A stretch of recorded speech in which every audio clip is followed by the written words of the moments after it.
열왕기하 25장을 보면 이스라엘 백성이 얼마나 처참한 그러한 상황에 놓였는지 저희는 알 수 있습니다. 보면 성전과 왕궁이 완전히 불탔고요. 예루살렘의 모든 집을 또 의인의 집마저 다 불살랐다고 나와 있습니다. 그리고 성전의 약물도 약탈당했고요. 또 많은 사람들이 포로로 이끌려 갔습니다. 남은 사람들은 이제 계급이 낮은 사람들이 예루살렘 성에 남아 있었죠. 그리고 그들은 포도원을 가꾸는 사람이 되었고 농부의 일을 했었어야 했습니다. 이스라엘 백성은 완전히 망한 가운데에 있습니다. 바벨론에 의해서 완전히 망했고 예루살렘 성은 함락당했고 왕은 포로가 되었고 호화로운 삶을 살았던 부자들은 거지가 되었고 거리를 거닐며 놀고 행복한 시간을 보냈던 아이들은 이제 거리에 내앉은 상황이 되었죠. 완전히 이스라엘 백성은, 하나님의 백성은 망한 상태에 있습니다. 이들의 심정이 잘 기록되어 있는 곳이 바로 예레미야 애가입니다. 말 그대로 정말 슬픈 상황이 예레미야 애가에 나와 있죠. 그래서 시작할 때도 이렇게 시작합니다. 1장 보면 슬프다 이 성이여 전에는 사람들이 많더니 이제는 어찌 그리 적막하게 앉았는고 전에는 열국 중에 크던 자가 이제는 과부같이 되었고 전에는 열방 중에 공주였던 자가 이제는 강제 노동을 하는 자가 되었도다. 그러면서 2절에는 밤에는 슬피우니 눈물이 뺨에 흐르며 사랑하는 자들 중에 그에게 위로하는 자가 없고 친구들도 다 배반하여 원수들이 되었도다. 유다는 환난과 많은 고난 가운데 사로잡혀 갔다가 그가 열국 가운데 거주하면서 쉴 곳을 얻지 못하며 그를 핍박하는 모든 자들이 궁지에서 그를 뒤따라 잡았도다. 시온의 도로들이 슬퍼하며 절기를 지키려 나아가는 사람이 없음이로다. 모든 성문들이 적막하여 제사장들이 탄식하며 처녀들이 근심하며 시온도 곤고를 받았도다. 그의 대적들이 머리가 되고 그의 원수들이 형통함은 그의 죄가 많음으로 여호와께서 그를 곤고하게 하셨음이라. 어린 자녀들이 대적에게 사로잡혔도다. 참으로 암울한 상황에 있습니다. 암울을 넘어서 그냥 절망밖에 없는 그러한 상황에 이스라엘 백성은 놓이게 되었습니다. 그러니 시작할 때도요, 슬프도다 그러면서 그런 상황을 설명하면서 계속 이어집니다.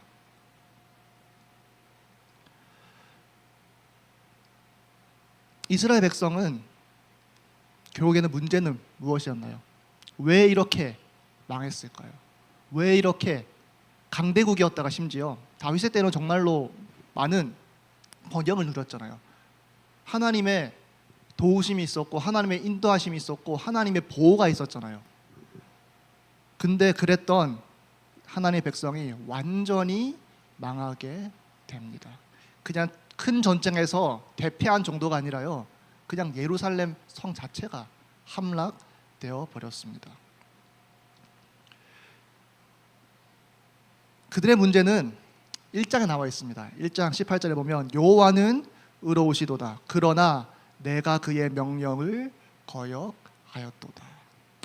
여호와는, 우리의 하나님은 의로우신데 우리가 그의 율법을, 그의 계명을, 그의 말씀을, 그의 명령을 어떻게 했다고요? 거역하였도다. 이 거역함이 너무나도 오래 지속되어서 하나님이 바벨론을 통하여서 이스라엘 백성을 완전히 망하게 하셨죠.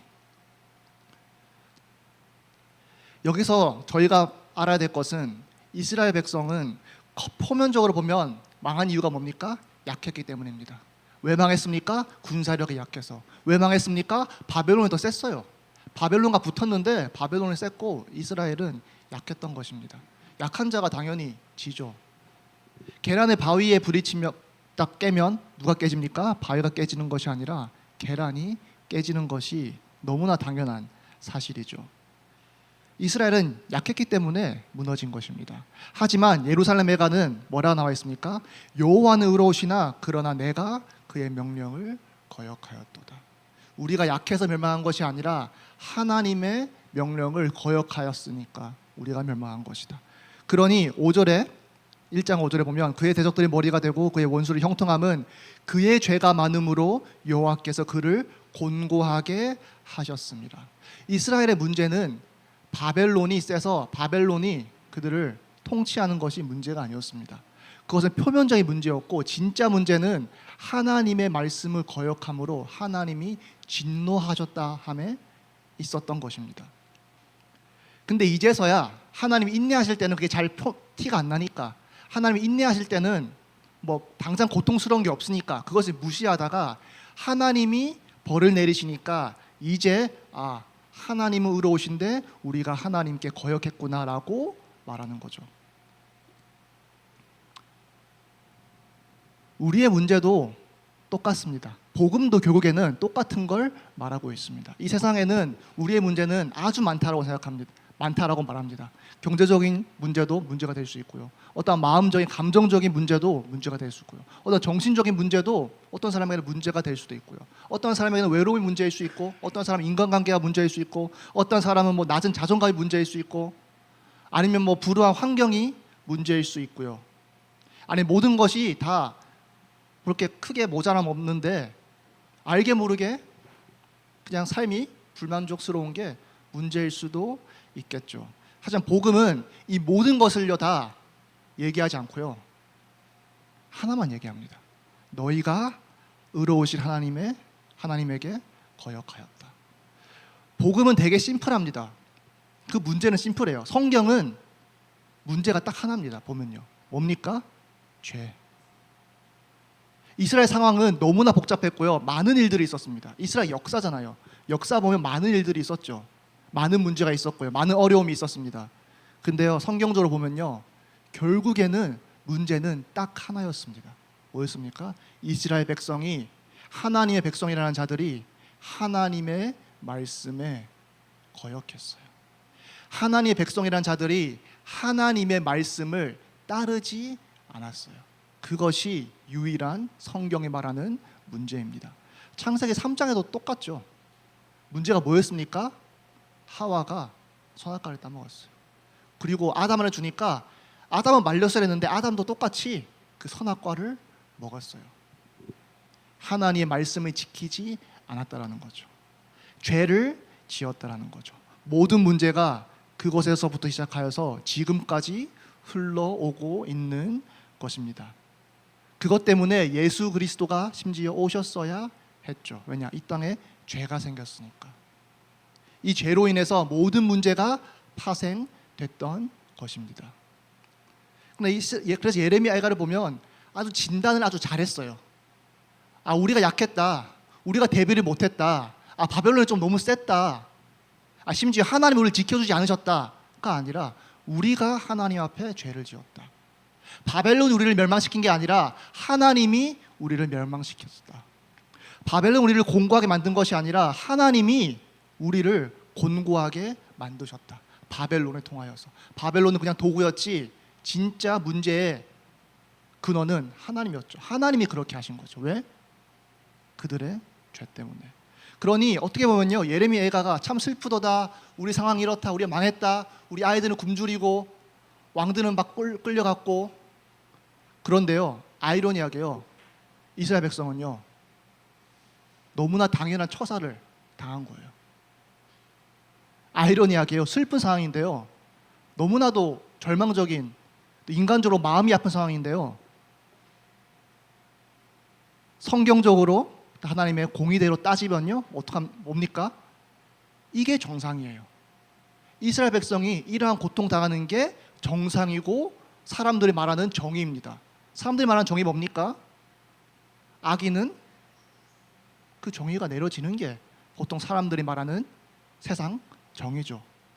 성경도 그 정의와 그렇게 큰 다른 정의를 말하고 있지 않습니다. 죄인은 그 죄값을 받는 것이 너무나도 당연해요. 그러니 예레미야에서 펼쳐지는 상황은 너무나도 당연하고 너무나도 공의로우신 하나님의 처사입니다. 죄를 지었고 그 죄를 벌하시는 하나님. 심지어 죄의 값은 죽음인데 하나님이 완전 죽게 만드시진 않으셨거든요.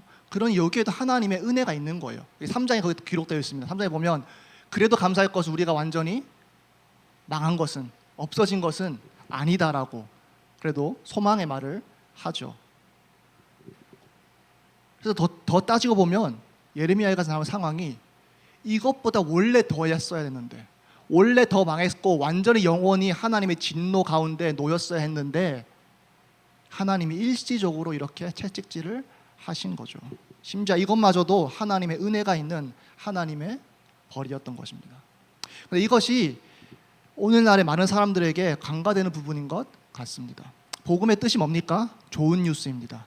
좋은 소식입니다. 기쁜 소식입니다. 근데요, 아이러니하게요, 또 애석하게요, 많은 사람들이 이 복음입니다 라고 말하잖아요. 많은 사람들의 반응이 어떤지 아십니까? 일단 뭐 믿고 안 믿고를 떠나서요, 이게 왜 기쁜 소식입니까? 기쁠 이유가 없어요. 이게 왜 좋은 소식입니까? 왠지 아십니까? 본인의 죄를 모르기 때문에. 죄인이라고 하는데요, 진짜 본인이 얼마나 큰 죄인인지 몰라요. 그리고 이 죄가 얼마나 무서운 결과를 초래하는지 잘 몰라요, 사람들은. 그러니 이 죄로부터, 이 하나님의 진노로부터 구원하신 구원자가 있다라는 소식이 그렇게 기쁘게 들리지 않는 거예요. 왜냐? 내가 그렇게 실질적으로 필요하지 않다라고 느끼니까. 왜냐? 내가 그렇게 큰 죄인이 아니라고 느끼니까. 왜냐? 내가 지옥에 갈 만큼 그 정도는 아니다 라는 생각이 많은 사람들의 생각에 그 기저에 깔려 있는 것 같습니다. 이것은 크리스찬들도 마찬가지인 것 같습니다. 그러니 인간들은 참 똑똑해 보여도 우매한 점이 너무나 많죠. 뭐 이러한 문명을 이루고 막 현대 사회를 보면 너무나 많은 것을 읽었지 않았습니까?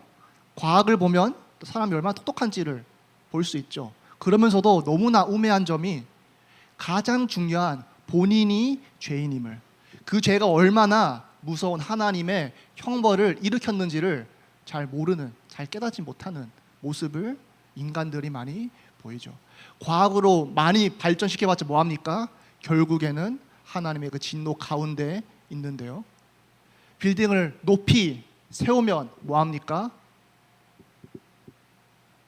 본인 목숨 하나 건지지 못하는 사람인데요. 하나님 앞에 섰을 때 뭐 과학 지식 얘기할 겁니까? 하나님 앞에 섰을 때 내가 얼마나 많은 돈을 벌었는데요, 이렇게 말할 것입니까? 하나님 앞에 섰을 때 내가 이런 지식도 있고요, 저런 지식도 있고요, 내가 이런 학교를 나왔고요, 이러한 학위를 가지고 있고 이러한 자격증을 가지고 있습니다 라고 말할 겁니까? 하나님은 죄 하나만 물으십니다. 근데 그 죄 문제를 해결하지 못하는, 심지어 깨닫지 못하는 게 인간이죠. 그러니 심지어 그것마저도 성령님이 우리에게 가르쳐 주셔야 합니다. 네가 얼마나 큰 죄인인지, 네가 얼마나 예수 그리스도가 필요한지 스스로 깨닫지 못하니까 그것마저도 하나님이 성경을 통해서 또 성령님을 통해서 알려주셔야 하는 저희이죠.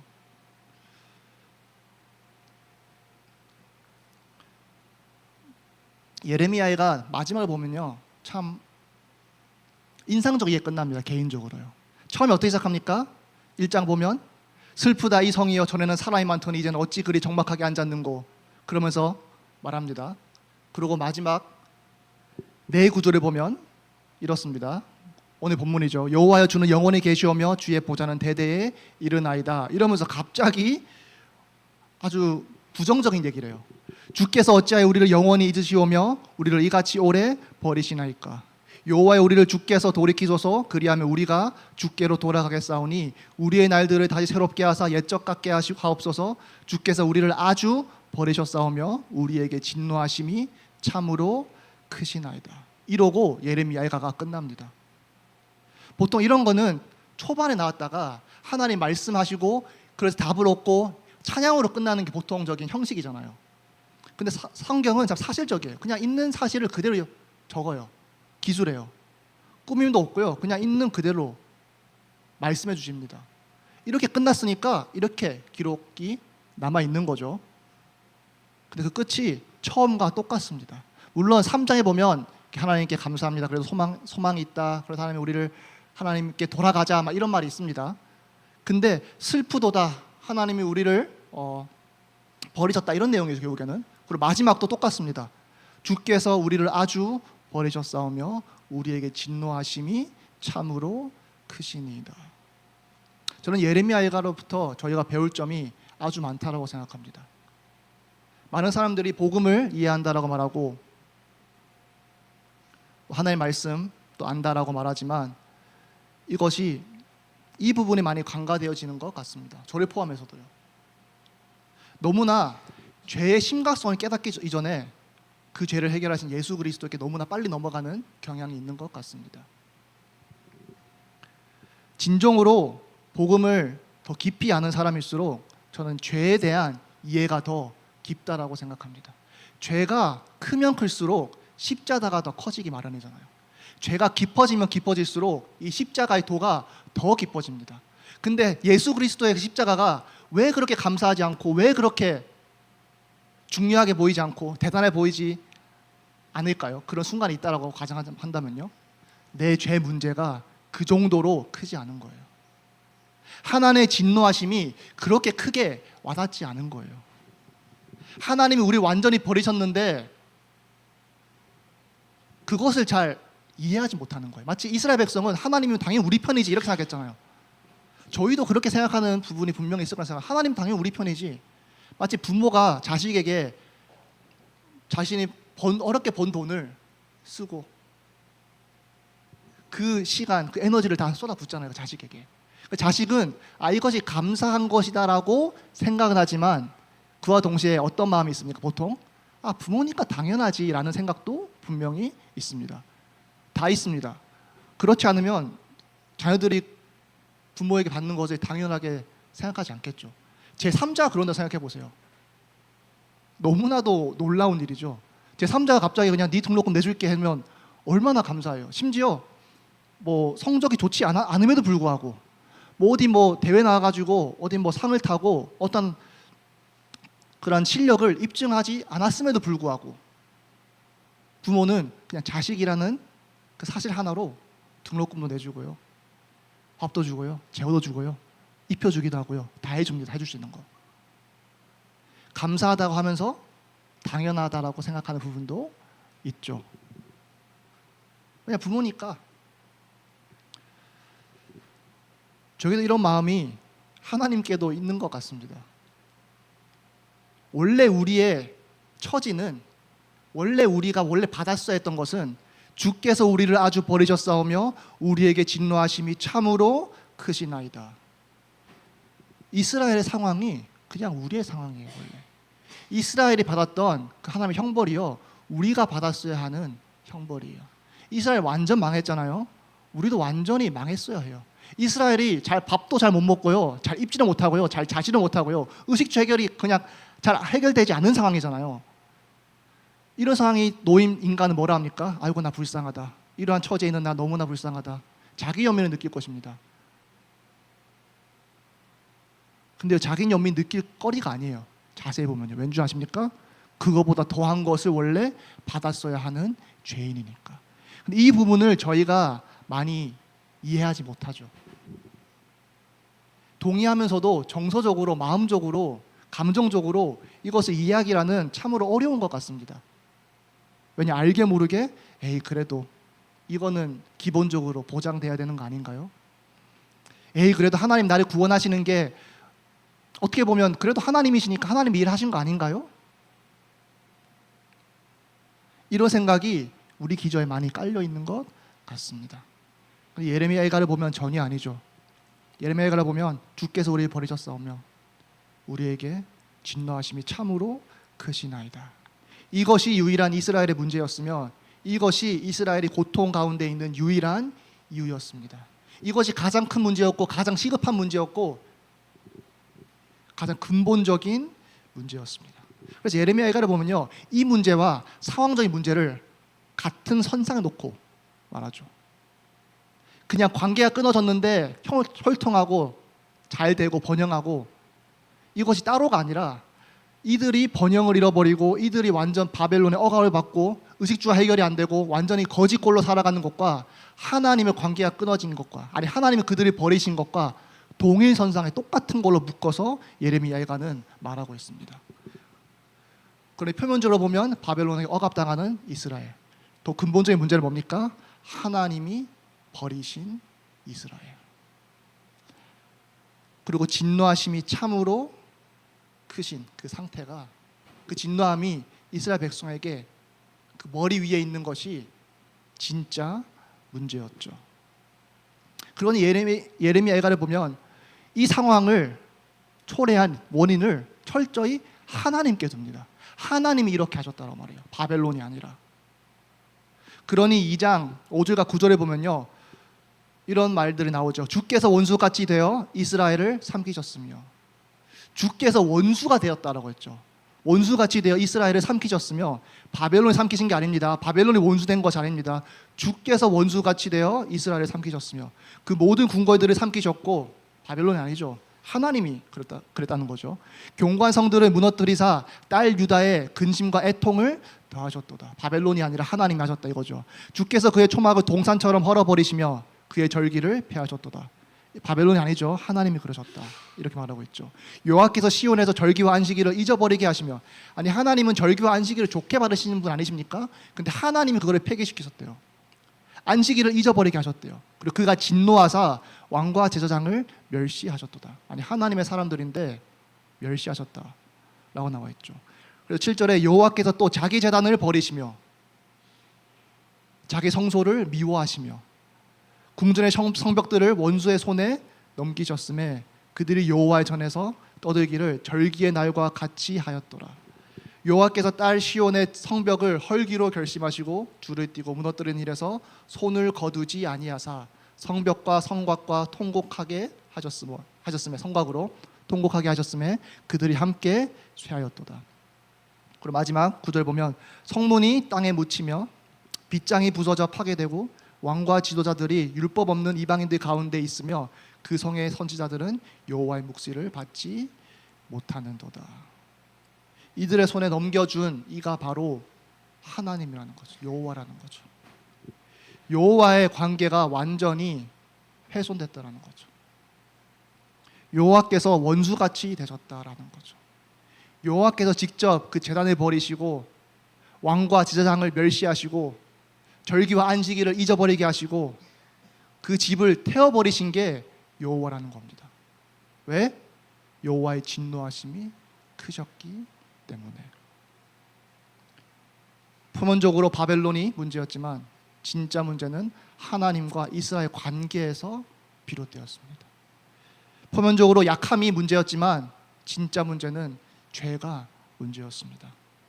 이스라엘은 정치적인 또 표면적인 그러한 상황에 문제가 있었던 것이 아니라 하나님과의 관계가 많이 훼손된 것이 진짜 문제였습니다. 우리의 문제로 똑같습니다.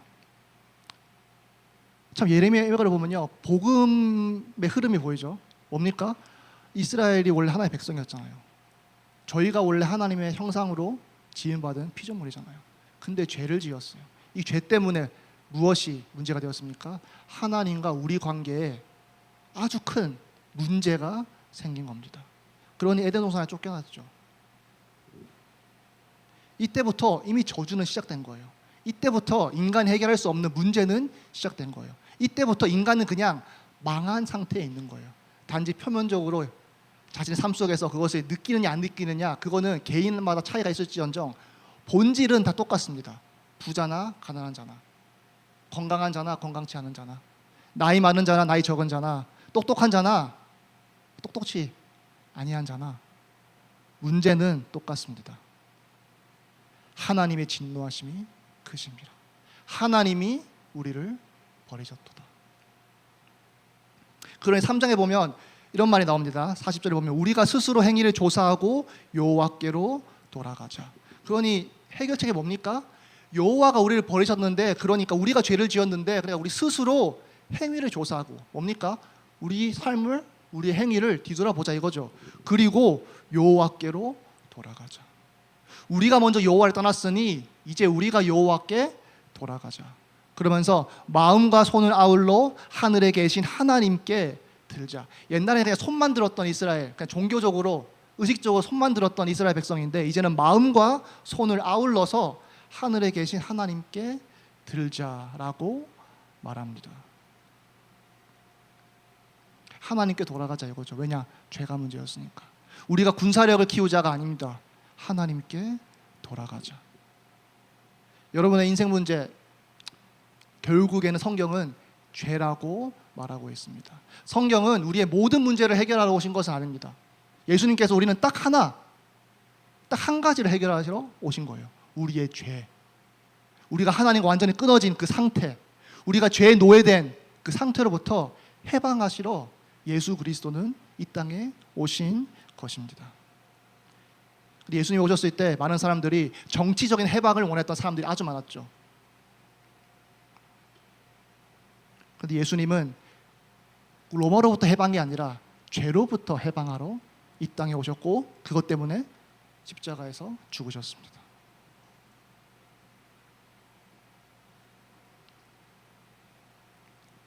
왜냐? 주께서 우리를 다시 회복하실 수 있도록.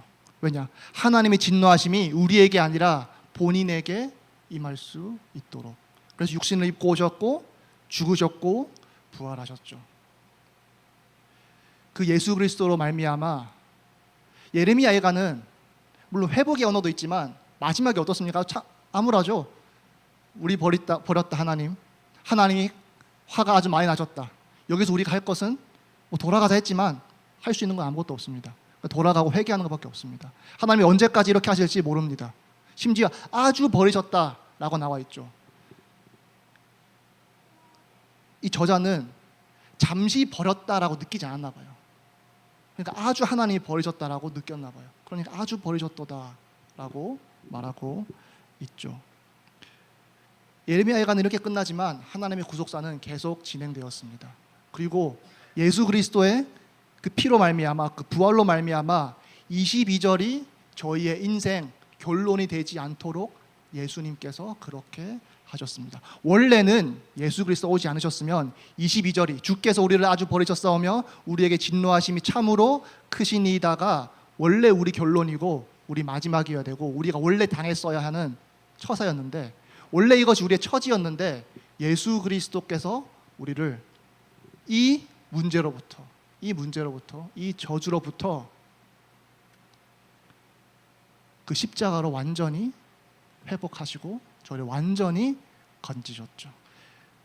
그러니 22절은 초반 부분은 어떻게 보면 틀린 부분이죠. 복음적으로 본다면요. 왜냐? 주께서 우리를 버리시지 아니하셨기 때문에. 그리고 그 다음에 있는 것은 사실입니다. 주께서 진노하심이 참으로 크시니이다. 크셨습니다. 근데 그 진노하심이 누구에게로 갔습니까? 우리에게가 아니라 예수 그리스도께. 그러므로 하나님이 우리를 버리시지 않으셨고 회복시키셨고 그 진노하심을 우리에게 내리시지 않으시고 예수 그리스도께 내리셨습니다. 그래서 22절이 더 이상 우리의 결론이 아니게 되었죠. 오늘의 설교 제목이 죄인의 처지이죠. 원래는 22절이 우리의 처지입니다. 이것이 가혹한 것이 아니라요, 당연한 사실입니다. 하나님이 오버하시는 것이 아니라요, 정확하게 적당하게 그 죄의 무게만큼 하나님이 진노하시는 겁니다.